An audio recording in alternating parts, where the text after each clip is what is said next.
In this tutorial, I'll show you how to create this image by using Blender and Stable Diffusion XL. Please use Workbench with a random color option, a 768 by 768 pixel resolution, and please disable the composite nodes.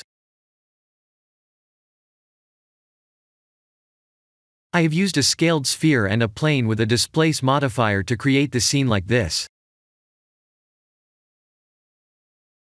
I rotated and scaled the plane first, then I went to edit mode to manually subdivide the plane.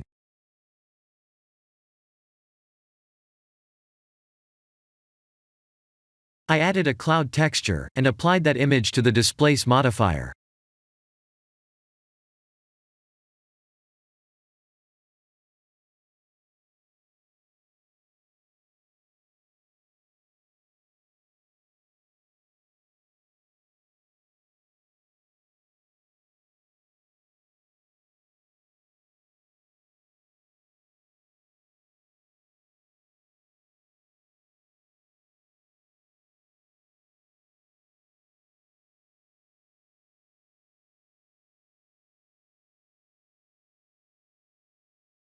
Please render the image and import it in Stable Diffusion.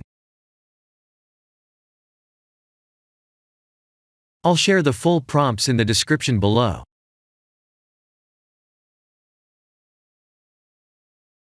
Please remember to set the preprocessor to none, and select the correct depth model.